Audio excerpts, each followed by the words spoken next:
नमस्कार दोस्तों।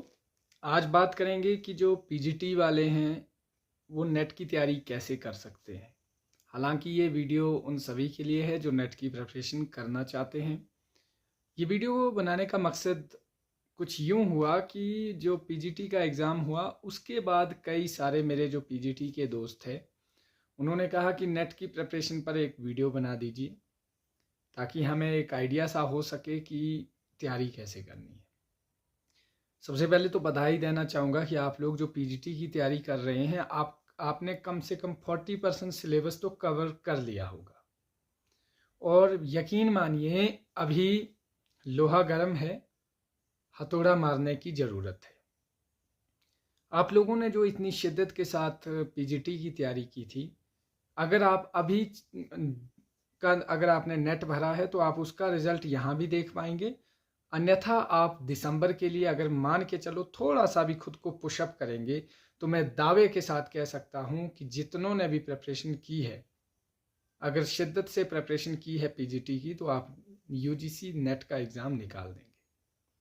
For an example हमारा जो लिटरेचर का नेट होता है वो थोड़ा सा डिफ़िकल्ट होता है, तो इसमें कैसे आप नेट क्वालिफाई कर सकते हैं।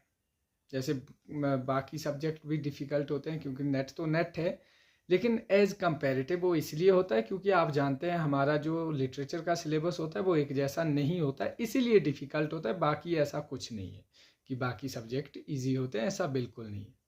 वो सिर्फ इसी केस में क्योंकि हिमाचल प्रदेश यूनिवर्सिटी शिमला का सिलेबस अलग होता है, पीयू का अलग होता है, जेएनयू का टोटली अलग होता है, क्योंकि नावल्स होते हैं, ड्रामा होते हैं, पोइट्री होती है, शॉर्ट स्टोरीज होती है।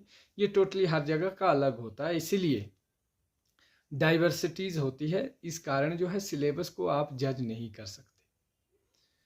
देखिए, अगर आप लिटरेचर के हैं या किसी और भी सब्जेक्ट के हैं तो सबसे पहले सिलेबस चेक करो।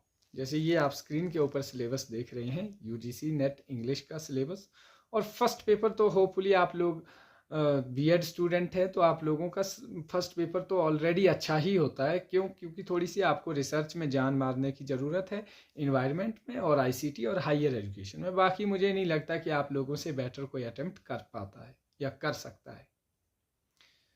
सबसे पहले आपने याद रखना है, अगर आप लिटरेचर में प्रिपरेशन कर रहे हैं तो सबसे पहले आपने क्या करना है, लिस्ट बनाओ। जैसे ड्रामा है, मैं आपको टू बी ऑनेस्टली एक बात बताऊं कि जब आप इंग्लिश में नेट क्वालिफाई करते हैं उसके बाद आपको लगता है कि नहीं इतना भी डिफ़िकल्ट नहीं था। एक बार होने के बाद धड़ाधड़ फिर आपका नेट होने शुरू हो जाता है, जैसे हमारा भी हुआ है। तो मैं आपको बता देना चाहता हूँ, सबसे पहले आप वर्क्स मान के चलो, अगर आप ड्रामा पढ़ रहे हैं एट लीस्ट बिगिनिंग में आपको 100 ड्रामा की स्टोरीज आनी चाहिए एट लीस्ट। कब पब्लिश हुआ, किस ईयर में पब्लिश हुआ, इसकी स्टोरी में मेन कैरेक्टर कौन है। अभी तक आपने बहुत कुछ पढ़ा होगा, लेकिन अगर आप ज़्यादा नहीं 50 भी पढ़िए आराम से, बट मेजर वर्क्स। हो सकता है आपकी किस्मत अच्छी हो तो वहीं से आ जाए।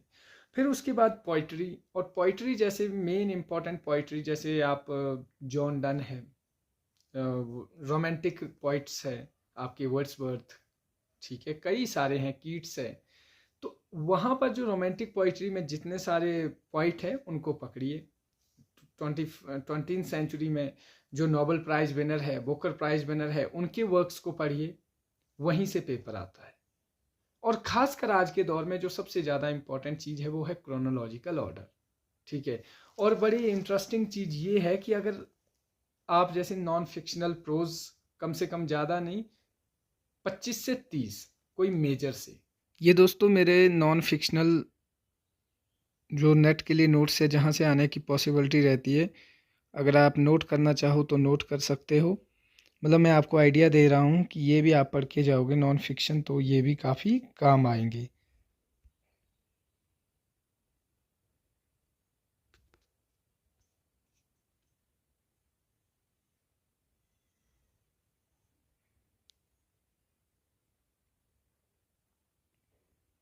इस तरीके से आप कुछ, अब आपको आइडिया हो गया होगा कि नॉन फिक्शन किसकी बात कर रहा था मैं।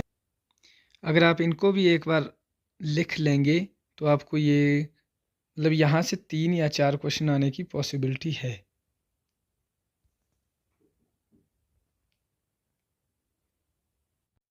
मैं आपको 25 से 30 इसलिए बोल रहा हूँ क्योंकि आप अभी पीजीटी की तैयारी करके आए हैं, तो आपके लिए ये बेटर हो सकता है। लेकिन असल में लिटरेचर तो काफ़ी ब्रॉड है, 100 पढ़ के भी कई बार तसल्ली नहीं होती है, लेकिन एट लीस्ट मेजर आप 50 वर्क्स, हर किसी ड्रामा के 50 100 आपके नॉवल हो जाते हैं, 100 करिए आपकी 50 एक शॉर्ट स्टोरी, जो इम्पोर्टेंट शॉर्ट स्टोरी, तो कुछ आप मतलब कह सकते हो कि आपकी पकड़ बन सकती है। फिर है आपका language basic concept theory and pedagogy. फिर आपका English in India, history, evolution और cultural studies, literary theory, literary criticism. इसके बाद आपका रिसर्च है, रिसर्च से भी आपके क्वेश्चन पूछे जाते हैं सब्जेक्ट में भी। तो ये जो सारी बेसिक चीज़ें हैं, ये देखिए आपके नेट एग्ज़ाम में भी पूछा जा रहा है। How to make your notes. सबसे पहले अगर लिटरेरी थ्योरी आप कवर कर रहे हैं तो आप रशियन फॉर्मलिज्म से शुरू कीजिए या न्यू क्रिटिसिज्म से शुरू कीजिए। सबसे पहले वहाँ की एज के बारे में लिखो कि ये कब एज आई है और इसका टाइम पीरियड क्या है, यहाँ पर इस एज में कौन कौन से राइटर मेजर थे, कौन कौन से राइटर जो है माइनर थे, और किस राइटर की कौन सी, जो आपका राइटर आई मीन क्रिटिक, किस क्रिटिक की कौन सी टर्म जो है इंपॉर्टेंट है, और ये जो टर्म है ये किस वर्क में इसने कॉइन की है। ये 4-5 चीज़ें इंपॉर्टेंट होती है। बेसिक आपको जो है वहीं से आइडिया हो जाता है।